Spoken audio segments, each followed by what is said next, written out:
Olá, eu sou a Flávia Oliveira, eu sou psicóloga e coordenadora de seleção e desenvolvimento organizacional do Hospital Olimpo Brasileiro e eu também estou na TV Relacionamento.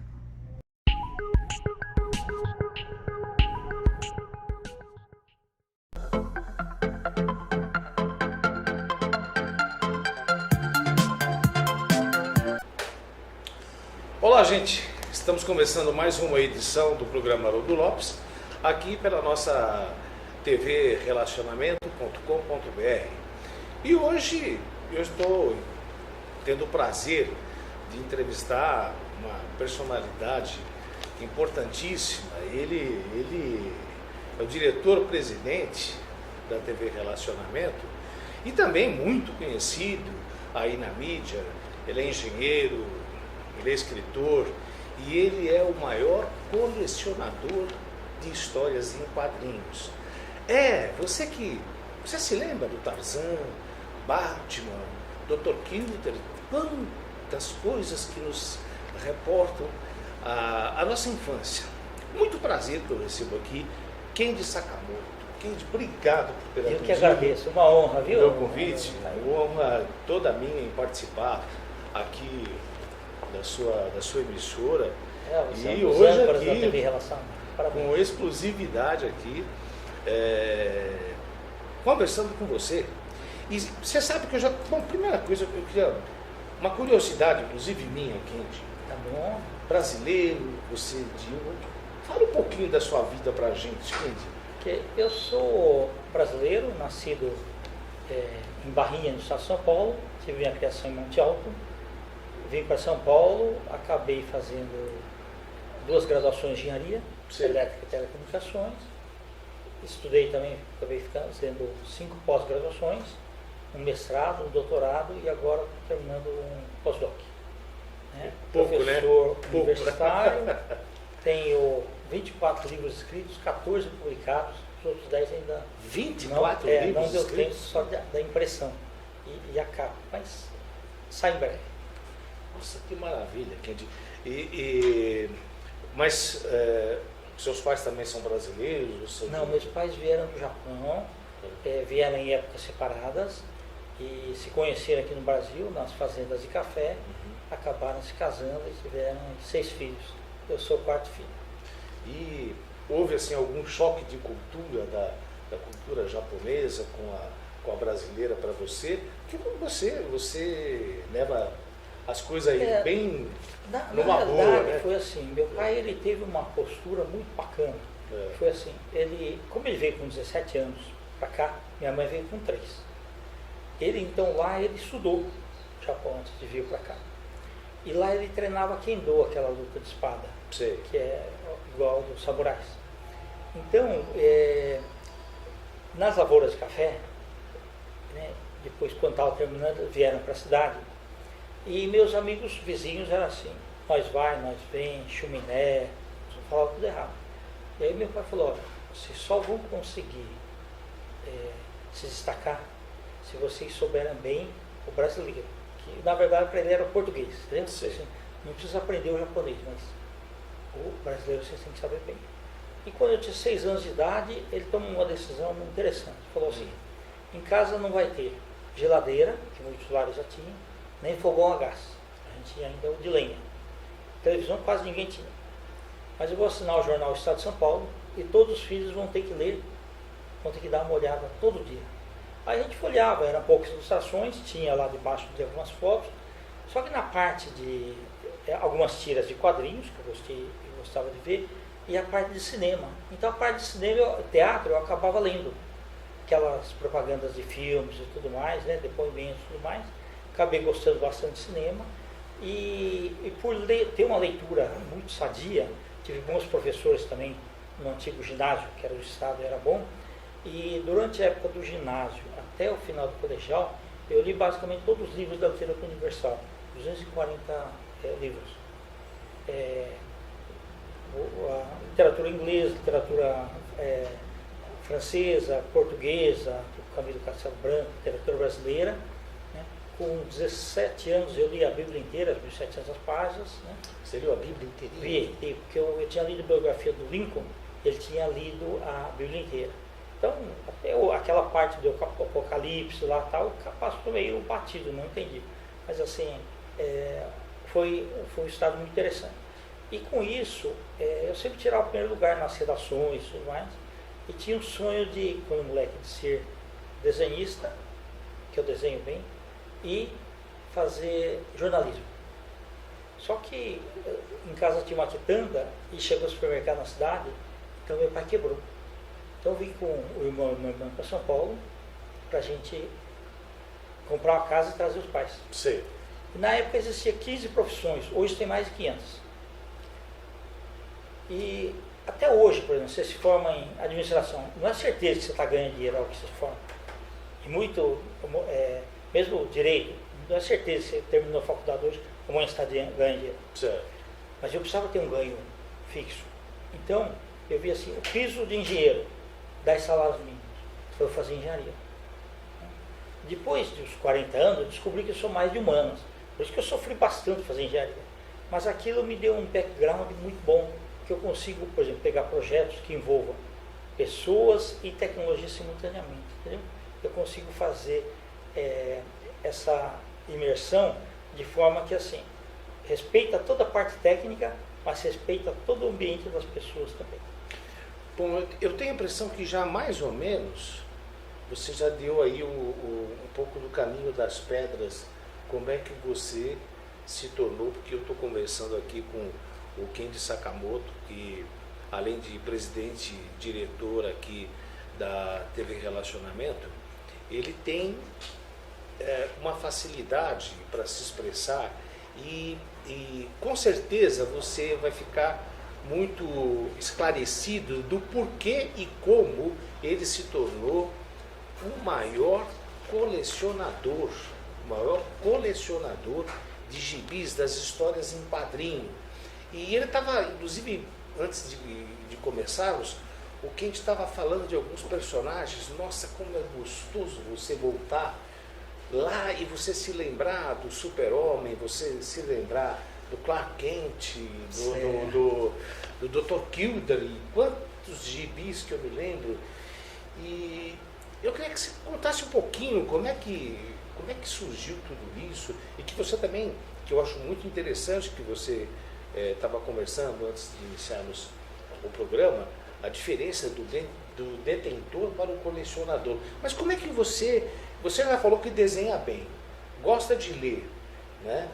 Mas esse glamour, essa coisa gostosa que é o gibi, conta um pouquinho pra gente, como é que foi tudo isso, Kendi? Quando eu estava em Monte Alto, muitos amigos tinham gibis, meu irmão também. Então eu lia e trocava muito. E eu ficava fascinado pelos desenhos. A diferença dos amigos meus, que era só para ler, para saber a história, né? Eu tinha uma vontade de copiar aquele desenho, de fazer alguma coisa simultânea. E pensava assim, a sequência, né, do desenho, que mensagem que ele transmitia. Então eu lia e relia um monte de vezes. Na minha infância, até uns 17 anos, eu nunca tive mais simultaneamente do que uns 200 gibis. Mas eu lia bastante, trocava bastante.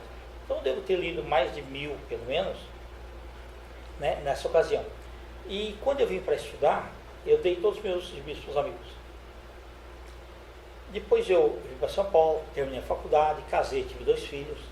Aí em 1984 eu comecei a sonhar todas as noites que eu tinha voltado a colecionar gibi. E nos sonhos vinham capas que nunca foram publicadas. Certo. Eu falei, eu preciso começar a colecionar. Só que aí nos sebos você encontra gibis de 5 anos, 10 anos atrás. Não tem coisa muito mais antiga. Eu não tinha esse pessoal, eu estava trabalhando aqui em São Paulo, mas eu não tinha contato com esse pessoal. Aí eu comprei o jornal Primeira Mão, que tinha os anúncios, e comecei a comprar desse pessoal. Eram anúncios gratuitos, né? Eu acabava comprando ele. E falava, escuta, me arruma endereço de outras pessoas, telefone de outras pessoas aí e tal, que eu gostaria de comprar. E ninguém dava. Aí eu falei, eu vou usar uma tática diferente.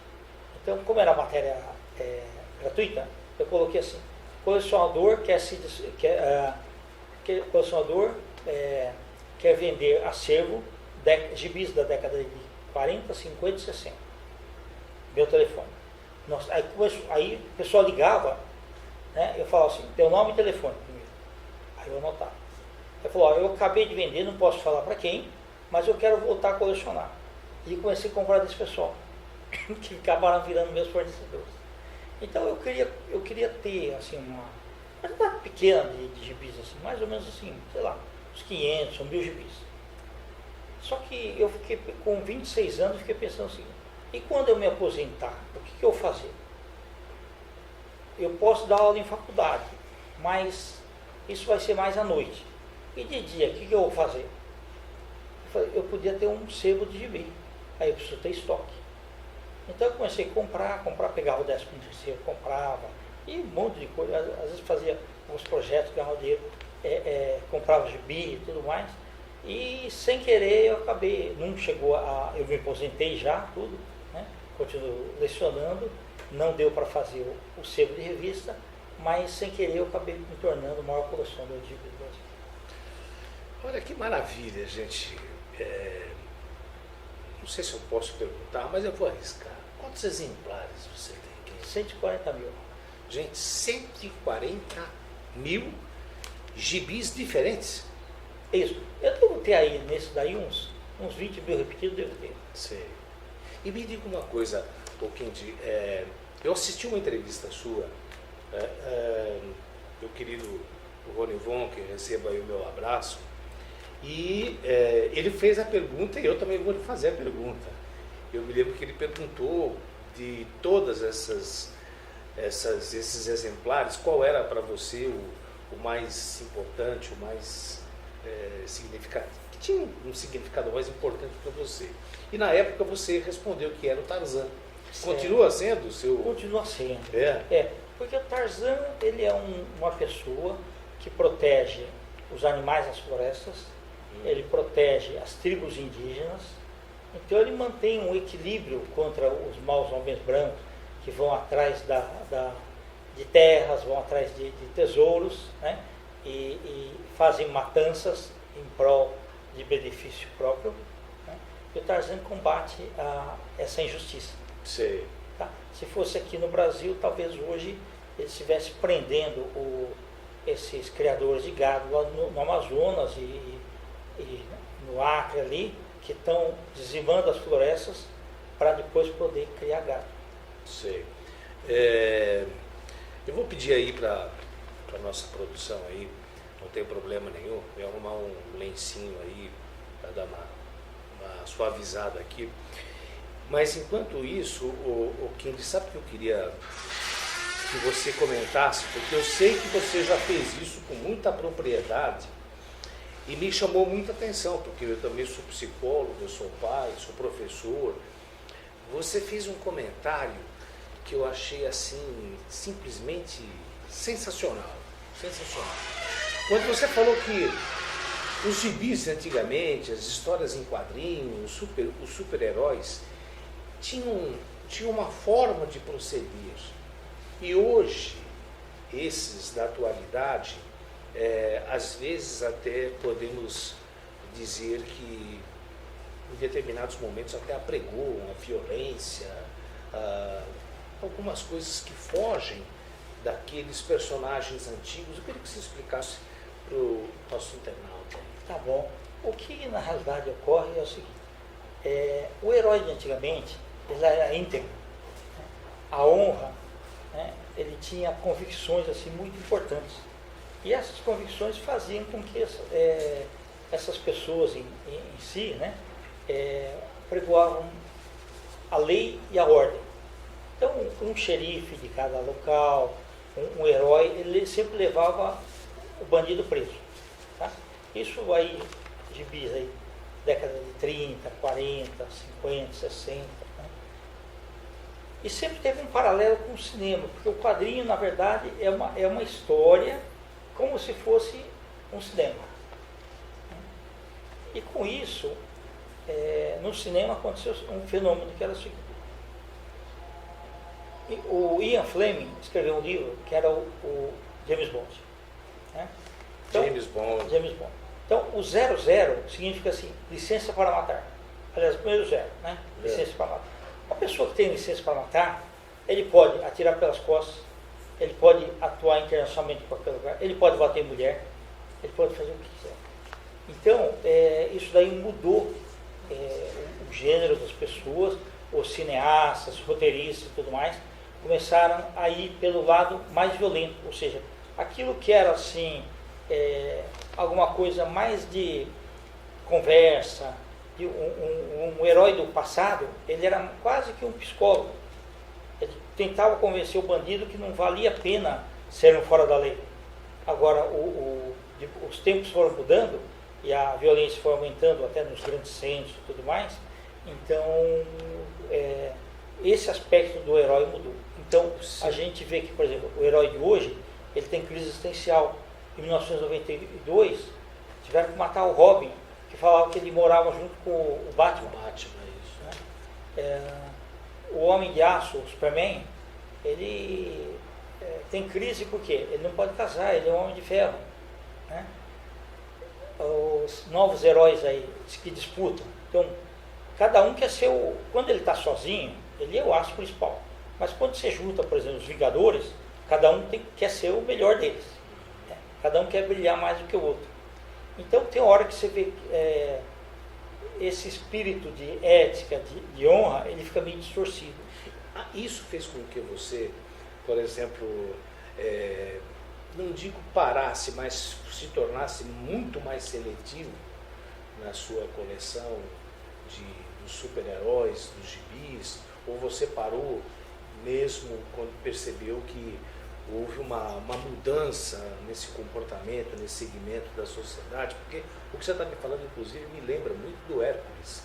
Certo. Em que o Hércules sempre ia para o morro da Olímpia, mas ele sempre vencia o mal e mostrava valores éticos, morais e o bem que o bem faz. Exatamente. Né? E hoje nós temos aí não só revistas, mas também games apregoando, inclusive mostrando o indivíduo batendo no outro e sangrando, às vezes, a outra pessoa, com assim, requintes, às vezes até de crueldade.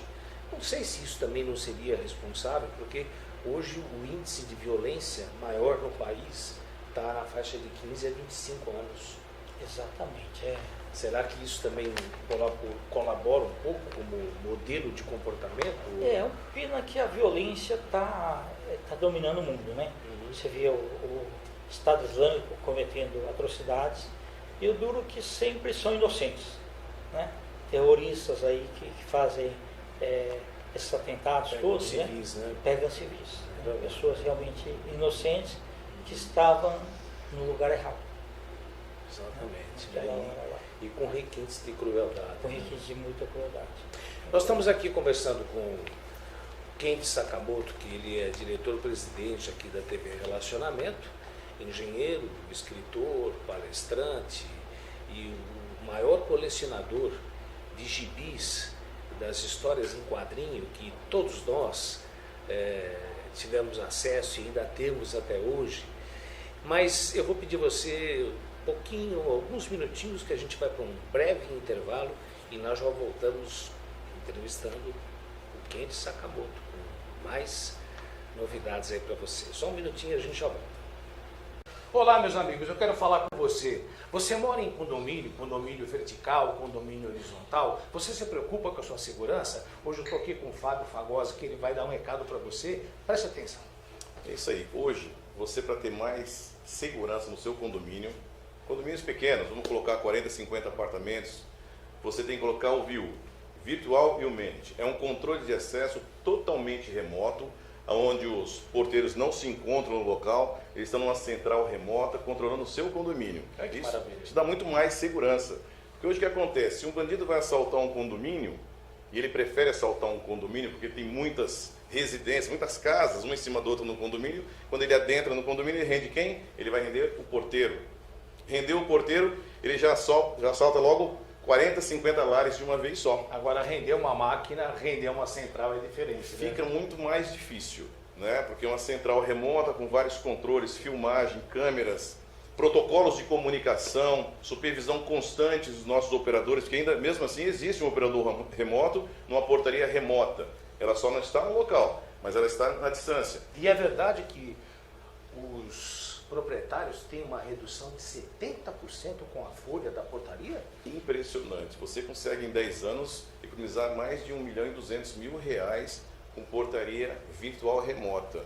Você aumenta a segurança, a agilidade no processo de entrada do seu visitante no condomínio, porque muitas das vezes, com o nosso sistema virtual, temos portaria virtual e remota, ele já recebe uma senha de acesso que é liberada pelo morador. Ele chegando no condomínio com o horário pré-agendado, já digita a senha, o sistema libera as portas desse visitante. Olha, digitou a senha expira, não serve mais para nada. Mesmo se tiver alguém observando sua senha por trás, não vai ter acesso, que a senha expira e o sistema inclusive liga para o morador, dizendo que sua visita acabou de chegar. E temos um sistema também de delivery. Você vai de uma pizza. Então você está tirando o pedido, o pessoal está tirando o pedido, e nesse momento gerado no seu sistema, no seu tablet, no seu celular, uma senha de acesso, de contato, na verdade, que você passa para quem está tirando o pedido. O motoqueiro, o motoboy chegou, digitou a senha, o sistema não permite que abra seu portão do condomínio, mas ele avisa o morador que sua encomenda já está lá embaixo. Olha aí que maravilha. Você mora num condomínio horizontal ou vertical, você viu a aula aqui que o Fábio deu? Total segurança. Fábio, o telefone para contato para que o pessoal possa pegar mais informações e usar o seu produto. 3995-6200. Viu? Rua da Gávea. 777 é a nossa central de atendimento. Inclusive temos algumas centrais espalhadas em São Paulo. Porque mesmo uma central de atendimento, ela está passível, inclusive, de uma invasão. E o telefone daí, está aparecendo aí embaixo aí no seu vídeo, e nós vamos repetir mais uma vez o seu telefone para contato com a Viu. Central de atendimento 3995-6200 e temos várias centrais espalhadas em São Paulo. E você pode marcar lá com a Viu, porque eles têm um showroom e você vai aproveitar um cafezinho daqui. Viu, à sua disposição, garantia para você que mora num condomínio vertical ou horizontal. Aguardo sua visita também. Então, gente, voltando aí com o nosso querido Kendi Sakamoto, que volta a repetir, o maior colecionador de gibis do Brasil. Olha, vocês estão vendo aqui na mesa, é uma preciosidade que chega a realmente mexer com a nossa criança interna, nos leva lá para quanto tempo. Nossa, eu sou de 55, quanta coisa que maravilhosa. Kendi, vai mostrando pra gente. Esse aqui, 1950, isso, o herói, gente, olha, né? aí. É um gibi de 1950 da Ebal, mas ele já tinha alguns personagens que hoje tipo o Gavião Negro, por exemplo, ele já é dessa época. Sei. Né? E alguns outros heróis também. Nós temos aqui também, mostrando aqui duas capas magníficas aí do Cavaleiro Fantasma, que foram desenhadas por um brasileiro, Jaime Cortez. Capas até mais bonitas do que desenhadas por americanos. Né? Aqui tem o Oscarito e Grande Otelo, que tiveram gibis também, né? Gin das Selvas. Nossa, esse Gin das Selvas, eu assisti. Assisti e li também. Certo. Agora, gente, presta só atenção. Nesse exemplar que o Kendi vai mostrar e vai explicar, olha só que maravilha.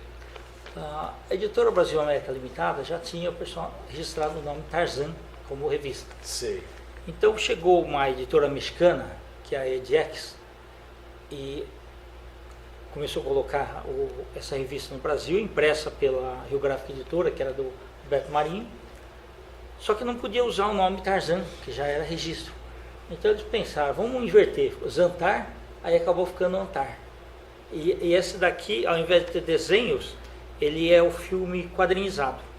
Olha então aí. Os fotogramas, né, do Olha filme, que maravilha, gente. alguém pegava e compunha e colocava então as legendas aí.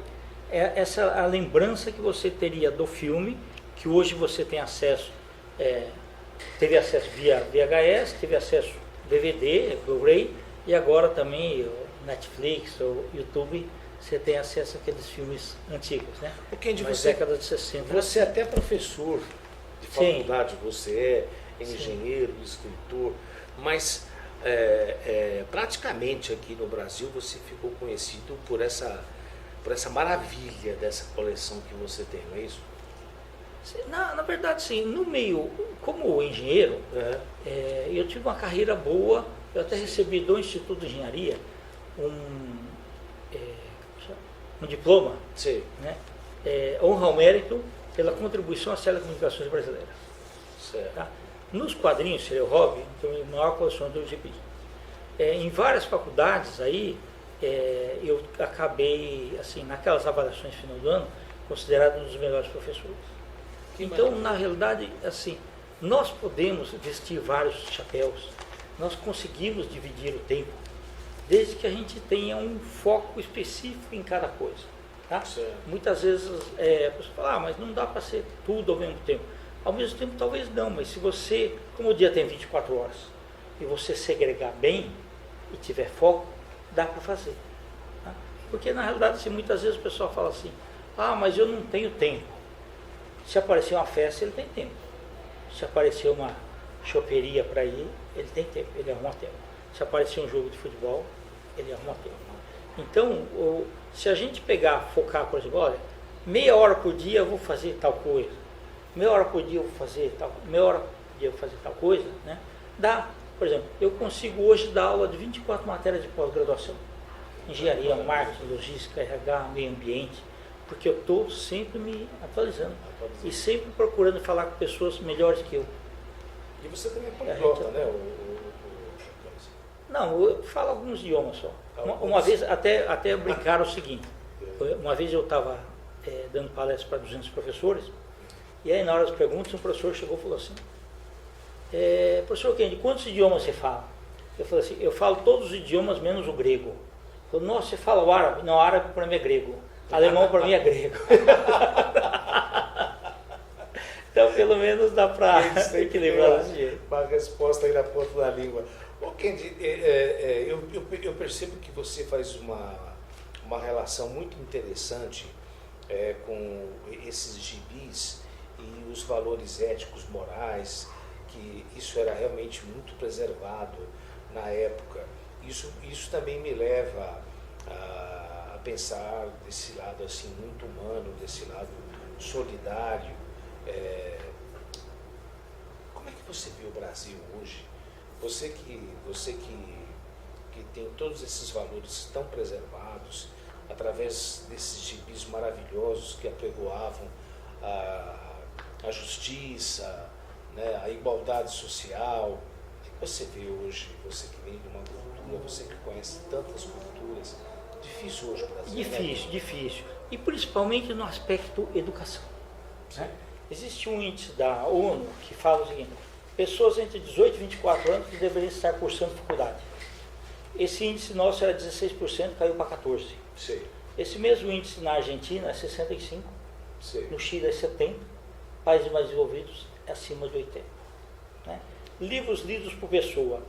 O brasileiro lê em média 1,9 livros por ano, mas está incluído no livro didático, não lê nada. Enquanto que lá fora, pelo menos 12 por ano, 1 por mês.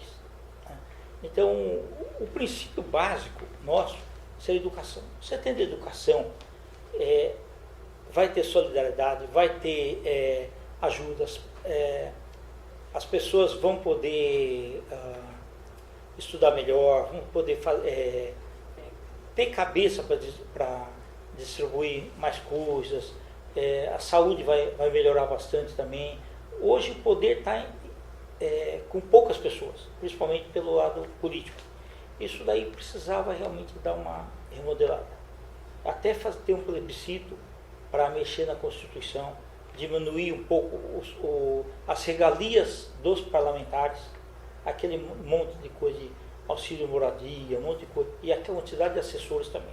Ou seja, aquilo que as empresas privadas estão fazendo, que é busca de resultados, né, o maior combustível é resultado. Os parlamentares deveriam ter também resultados, ser movidos a resultado. Serviu, está lá. Não serviu, está lá. Fazer prestações de contas e tudo mais. Tanto é que eu concordo plenamente no que você está colocando, o Kennedy, pelo seguinte, porque eu acho que a pasta que mais deveria ser investida realmente é da educação. O pessoal fala, não, seria da saúde. Não, se nós tivéssemos uma educação como o Brasil já deveria ter, Sim. com certeza a pasta da saúde não teria tantos problemas, porque um povo instruído, um povo educado, saberia cuidar da saúde e não precisaríamos de tanto atendimento, de tanta medicina. Por quê? Porque nós seríamos um povo educado, né? E eu fico muito contente com o que você está passando aqui, inclusive lembrando o que eu acho assim, muito importante, a diferença dessas histórias, desses gibis que vocês estão vendo aqui, em que a família, o senso ético, moral, certo e errado, civismo, tudo isso era preservado. Exatamente. E hoje, realmente, parece que em alguns momentos até vivemos um vale tudo, né? Como se nada disso fosse influenciar o comportamento de todos nós, né? E a exemplo do que você disse, o Tarzan, né? Tarzan cuidava da vegetação, cuidava das árvores, dos peixes, dos animais, né? Tinha um bom relacionamento com criança, com os nativos, tinha um envolvimento saudável com a Jane, né? Exatamente, a Jane, Jane. Então, tudo aquilo que nós esperávamos, pelo menos, estar um pouquinho mais desenvolvidos. Antes de encerrar e passar aí as considerações com o nosso convidado de hoje, o Kenji Sakamoto, eu gostaria de dar um recado para você. Você conhece o projeto Quem Me Quer? Olha, é um projeto super interessante. Quem de nós que não gosta de uma viagem? Quem de nós que muitas vezes já não se programou para ir para um estado ou então para um evento e quando você menos percebe não dá mais para voltar naquele dia e você não tem mais condições? Olha, o projeto Quem Me Quer, ele é inédito. Sabe por que ele é inédito? Porque ele funciona da seguinte forma: você é que faz a oferta de quanto você pode pagar numa diária. E nem sempre nós estamos prevenidos. Então, se você, por exemplo, está com R$150 e você está numa cidade do interior, você tem acesso ao portal www.quemquer.com.br e você diz se você está em uma, duas pessoas e quanto você pode pagar. Daqui a pouco você recebe os hotéis que estão aceitando a oferta que você fez. Olha só que maravilha. E você pode escolher. É inédito, você pode escolher. Você pode escolher.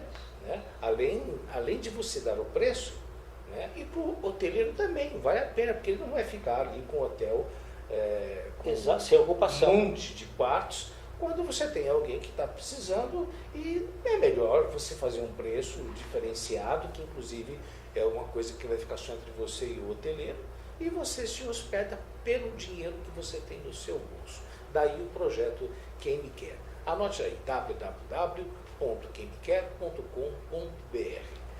Kenji, eu queria agradecer a sua participação aqui. Uma honra estar com no você programa. aqui, Volto a repetir, o Kenji Sakamoto é presidente, diretor aqui da TV Relacionamento. E já que falamos de educação e de gibis, eu gostaria das suas considerações finais aí a respeito desse tesouro que você trouxe, além de tudo que você exerce, palestrante, escritor. O homem é um poço de sabedoria. Imagina. O mensagem que eu deixo assim, procurem ler de tudo, conhecer pessoas cada vez mais excelentes, procurar passar tudo aquilo que você aprendeu, você passar para as pessoas. Isso é importante. Fazer voluntariado, né? Então, uma série de coisas assim na prática do bem são necessárias. E você, sabendo fazer isso de uma forma assim muito equilibrada, você acaba contagiando e muitas pessoas serão beneficiadas com isso daí. Então, muitíssimo obrigado. Eu que agradeço, meu querido. Obrigado, obrigado por você. ter aceito o meu convite. E nós estamos encerrando mais essa edição do programa Haroldo Lopes, aqui pela sua TV Relacionamento. Logo, logo nos veremos. Tchau, gente. Até mais.